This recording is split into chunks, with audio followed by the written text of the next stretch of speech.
Dodge City and in the territory on west, there's just one way to handle the killers and the spoilers, and that's with a U.S. Marshal and the smell of Gunsmoke.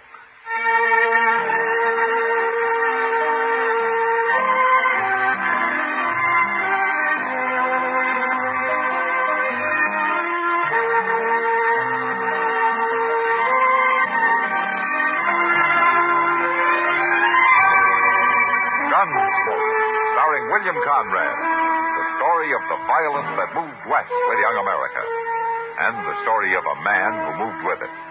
I'm that man, Matt Dillon, United States Marshal. The first man they look for and the last they want to meet. It's a chancy job, and it makes a man watchful and a little lonely.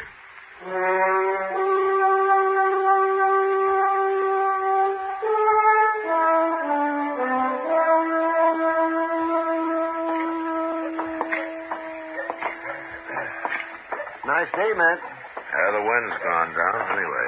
Mm-hmm. Sure was blowing last night. Where were you last night, Doc? Out at the Caldwell place. Mrs. Caldwell's expecting. Huh? Still? There was a false alarm last night. Yeah, you ought to get some sleep while you can. I know. That's right where I'm headed, too. Doc Adams. Oh, hello, Ruth. I've been looking for you, Doc. Matt, this is Ruth Tucker. Shell Tucker's son. Hello, Roof. We ain't met before, Marshal. No, we haven't. How is your pa these days? Well, he's just like ever. But it's Ma I come to get Doc for. Your mom? What's the matter, Ruth? She swallowed a nail, Doc, and it's hurting her bad. Swallowed a nail? How'd she do that? Well, I told her not to, but she was fixing the chicken house anyway, and she had some nails in her mouth. You say it's hurting her? It's her stomach. She's got a terrible pain in her stomach. That's right. I'll ride out with you right away, Ruth. I ought to warn you, Doc. You know how Pa is. Matt, Shell doesn't like doctors. No? He hates them. But he ain't there right now, Doc. He's been out on the prairie the last couple of days. When'll he be back? I don't know for sure, Marshal. But Ma said to get Doc anyway. She doesn't want to die. Shell would cause trouble if he found Doc there, would he? He sure would. He'd beat him half to death. Well, maybe I better ride out with you, Doc, just in case Shell comes home while you're there. That's a good idea, Matt. I think you'd better. Ruth, you know Chester, don't you? Oh, sure. I'll go over to the Long Branch and tell him that I want him to go with us, huh? Okay, Marshal.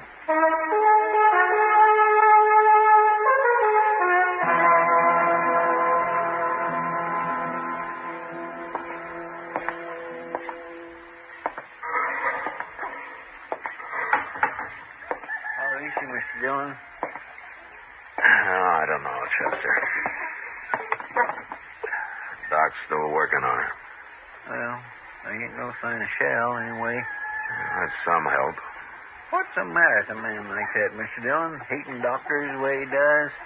I don't know, Chester. Probably there weren't any doctors around when he was young, and what was good enough for his father is good enough for him. Some fool notion like that, you know. Shell always was a mean old cuss, except for his horses. He's always treated horses like they're human. Did you ever notice that? Shell isn't really a bad man, Chester. He's just ignorant and prejudiced because of his ignorance. If he'd have been here, he'd let Miss Tucker die rather than have Doc operate on her, wouldn't he? Yeah, probably. Oh, that's bad. To me, it is. Maybe if Doc saved him someday, he might get over his ideas. Doc ain't gonna have a chance to help Shell, any. He ain't never had a sick day in his whole life, I know. Oh. You all through, Doc? Yeah, all through, man. How is she, Doc? She's dead. Dead? I guess her heart couldn't take it. I don't know. I had to operate, though. She'd have died sure if I hadn't. It isn't your fault, Doc. You did all you could. Yeah, I know. But I always feel maybe if I'd have done it better, things like this wouldn't have happened. You're not to blame, Doc. You want me to tell Roof? I've already told him. He's in there with her. Huh? How'd he take it? He didn't say a word, Matt. No, Doc, you must be plumb wore out. I am. Doc? Oh, yes, sir. You too, Marshal. You're going to have to help me. Sure we'll help you, Roof. What is it? Oh, it's about Pa. I don't know what to tell him when he comes back. Well, just tell him the truth, Ruth. Doc tried to save your mother, but he wasn't able to. Nobody could have. You don't know Pa very well, I guess. He just won't stand for it. There's nothing he can do about it now. It's all over. When Pa says a thing, he means it. And he said none of us was ever to go near a doctor. Ruth, do you agree with your Pa's thinking? No. Neither did Ma. But we didn't dare cross him when he was around anyway. I'm afraid of him, Marshal. You have to stay here and tell him. Well, I've got to get over to the Caldwell place. That baby's due any time now. But you can't go now. I'll stay here till he comes back, Ruth. Chester, you better ride into town in case anybody's looking for me. All right, sir. It's a funny thing how a doctor can lose one life and maybe bring another into the world the very same day. Well, come on, Chester. We can ride partway together.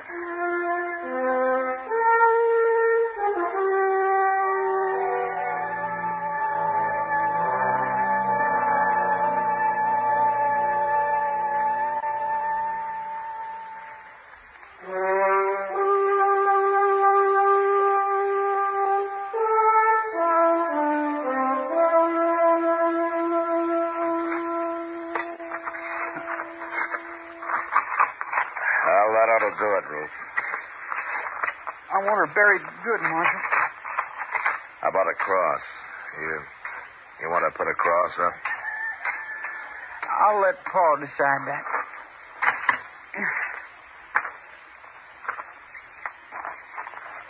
Oh, my gosh, Marshal. Here he comes now. Huh? Oh, yeah. It looks like he's been riding pretty hard, doesn't he? Pa always rides hard, but he takes mighty good care of his horses all the same. He's never hurt one yet. Yeah, I know. Hello there, Marshal. How are you, Shell? Well, what are you doing out here? Shell, your wife died. Died? Ruth and I just finished burying her. She died? Yeah, just a few hours ago. We didn't know when you'd get back, so we went ahead and buried her. What'd she die of? Well, she was holding some nails in her mouth, and she swallowed one of them. Ruth, take this horse into the barn and dry him off. Sure, Pa. Rub him good now. I will, Pa. Don't let him near no water yet. Oh. What are you doing out here, Marshal? I came out with Doc. Who? Doc Adams. He did everything he could to save her life, Shell. He cut on her, didn't he? Well, he tried to get the nail out, if that's what you mean. She'd have died from it if he hadn't. Cutting on her. That's what killed her. Look, Shell, your wife was dying, and Doc tried to save her. Now, that's what happened, no matter what you think. I got no use for doctors. They're all croakers. That's what my old man calls them, croakers, and that's what killed him. Oh, well, I kind of figured that's where all this came from. Shell, have you ever thought maybe that your old man might have been wrong? Not about them, he wasn't. Who told Doc to come out here? Your wife wanted it. After all the times I've told her to stay away from doctors. Well, I guess she didn't want to die, Shell. I guess she wanted a chance to live. Poor defenseless woman. He come out here and killed her. Well, Doc Adams is going to pay for this, Marshal. I'm telling you right now. You lay a hand on Doc, and I'll run you out of the country, Shell. Maybe it won't be a hand I'll use, Marshal. Try anything like that, and you'll hang for it. I'll find you wherever you go. He killed my wife with his bungling butchery. He's a murderer. There isn't a man in Kansas that'll believe that. Doc's a pretty valuable citizen around here. Not to me, he ain't. It's an eye for an eye, Marshal, like it says in the book. You even try it, and I'll throw you in jail. I don't try nothing. Then you'll hang. Will I, Marshal? I left Shell Tucker standing by his wife's grave, and I rode back to Dodge. Ordinarily, Shell was peaceable enough, but there was no telling what he might do now. Doc stayed at the Caldwell place that night, and the next day, too. I thought he'd be safe there, so I didn't worry about him. Until the next evening. Kitty and I were having supper at the Dodge house. Matt, for a town that lives in the cattle trade, you'd think we'd be able to eat decent steak. You should have had the prairie chicken, Kitty. You didn't have to walk all the way from Texas. Oh, that steak I had got carried. It was too old to walk. Say, I've never eaten prairie chicken, Matt. What's it taste like? Well, I tell you, Kitty, it's a little chicken with an awful lot of prairie. If I didn't know you better, I'd say you'd been drinking. And if I know you, you'll order steak next time anyway. Don't give up easy, Matt. Yeah, I know. Well, remember it, then. Yeah, sure. You don't know much about women, do you, Matt? Well, I'm learning. Yeah, but the pace you've set, I'll be in my grave before you're out of first grade. You know, it took me 10 years to learn how to handle a six-gun. Well, that's the nicest compliment I've had all day. Drink your coffee. I gotta get out of here. Yes, sir, Mr. Dillon. Oh, hello, Mac. Kitty. Hi, Doc. Oh, Doc, when'd you get back? Yeah, just now. What's it in? Thank you. How's Mrs. Caldwell, Doc? She gave birth to a 12-pound boy this afternoon. Oh, that's fine. Yeah, that's not what I came to talk about, though. Matt, somebody tried to shoot me on the way back from the Caldwell place. What? Who was it? I didn't see him. And since I didn't have a gun, I rode straight ahead, fast. Well, where'd this happen? About a mile the other side of the grove. Yeah, I should have come out there and ridden back with you. So you know something about it? Yeah. Shell Tucker. He came back after you and Chester left, Doc. He made some threats. I might have known that. But I'm not going to be a target for Shell every time I go on a call in the country. I'm going out and see him, Matt. We'll have this out, face to face. Well, I don't think you can change his mind, Doc, but I'll go with you. If he admits shooting at you this afternoon, I'll bring him back to jail. Maybe I'll bring him back anyway.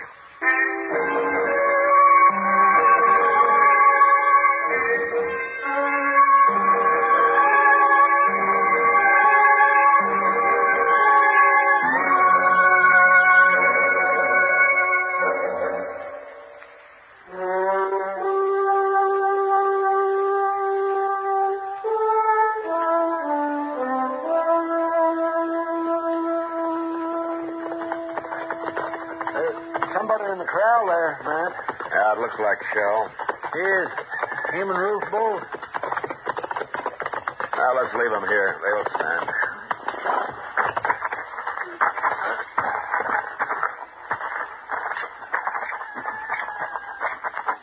They got a horse tied down in there, Mr. Dillon. Well, he's down, Chester, but he's not tied. Oh, my God, he ain't. See, will you look at that? Yeah, he broke his leg. Oh, that's too bad. Well, here we are. Doc, I'll go in first in case Shell gets excited. All right. Go ahead, I'll close it. Hello, Shell. Ruth. Hello? You bring that croaker out here to kill my horse for me, Marshal? Oh, now, Shell. Wait a minute, Doc. I'm sorry about your horse, Shell. That bay is the finest animal I ever owned. What happened? Well, he just topping him off when he fell. Busted his leg. Oh, blame it. That's too bad. Ruth, go on up the house and fetch my rifle. Okay, Pa. Terrible thing to lose a horse like this. Yeah. I'll do the shooting if you like, Shell. No, thanks. I'll kill him myself. It's my job. That's a funny thing. We always shoot a horse if it breaks a leg, but we wouldn't think of shooting a man when he does. You croakers got other ways of getting rid of people. I'll overlook that, Shell. But I'll tell you something. I don't want to hear nothing. You like that horse, don't you? Of course I do. Then don't shoot him. Don't shoot him. Look, Shell. That horse is done for anyway. So it won't hurt to let me try to fix his leg the same way I would with a man. It just might work. You mean put a cast on him? I do. I never heard of putting a cast on a horse. You're crazy. It's up to you, Shell. I wouldn't let you near my wife if I'd been here. And I'm not going to let you fool with my horse. All right, Joe. You shoot your horse, and then I'm taking you back to Dodge. What for? You're going to jail for taking a shot at Doc yesterday. Now, I didn't exactly say that. Shut up, Doc. I ain't going to no jail. Yes, you are. Unless maybe Doc changes his mind about charging you with attempted murder. And then I couldn't put you in jail. Oh, that's right. Say, you know, Shell, I might get so busy working on this horse, I'd plain forget about everything else. And I might even save the animal to boot. Now, make up your mind, Joe. I got to get back to Dodge. Well, all right. But you better make it work, Doc. I said I'd try. That's the best I can do, ever. No matter who the patient is. Okay, Doc. You try. But you try real hard. I always do, Shell. Real hard. Chester and Ruth made a fast trip into Dodge for plaster of Paris and some muslin to go under it. And when they got back, Doc went to work. About an hour later, he had a heavy cast on a horse's leg. And after giving Shell some final instructions, he was finished. He promised to come back in a couple of weeks and put a lighter cast on, and then we left. Shell didn't say much, but I knew if anything went wrong with that horse, he'd be after Doc again. However, 6 weeks went by before anything happened. Doc and I were in his office with a game of chess that we started a few days earlier. That doggone rook of yours sitting down there, man. If I move my bishop, you'll be right into my queen. Yeah, it's the only move you got, Doc. All right. There you are. Yeah. Well, see what you can do with that, huh? Couple more of those, and I'll get that queen. Doc? Oh, hello, Shell. Doc, I've been looking everywhere for you. Blast you. Why'd you put a sign on your door saying you were out? Shell, how come you're wearing a gun? Man, be a fool not to wear a gun in this town, Marshal. You'd be a worse fool to try to use it. Now, don't you rile me. I'm in a bad enough temper already. What's wrong, Shell? Something happened to your horse? No. He's tied up right outside, Doc. What? Yeah, I took that second cast off myself, and then I rode him in here. Of course, I took it easy with him, Doc. Well, what do you know? By heaven, it worked. Well, that's fine, Shell, but what do you say heated up about? Well, you'd be heated up, too, Marshal, if you'd been carrying a bad tooth in your jaw as long as I have. What? You mean you're looking for a doctor, Shell? Well, I'm mad enough to admit it, Marshal. Oh, well, now, Shell, you just sit down right over there. See that? I'll see what I can do. Okay, Doc. This is the one right here. I see. Now, try to get it out, will you? I'll try, Shell. Yeah. That's the best I can ever do. Ever. That's good enough for me, Doc.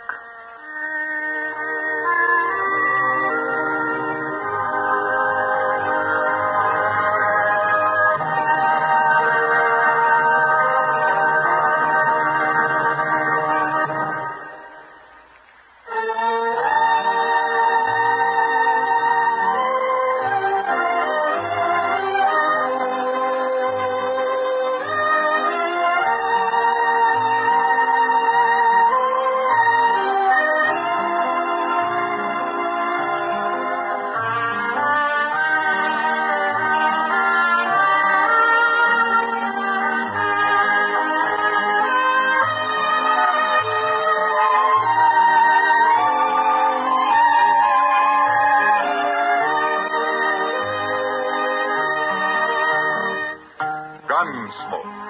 Produced and directed by Norman McDonald. Stars William Conrad as Matt Dillon, U.S. Marshal.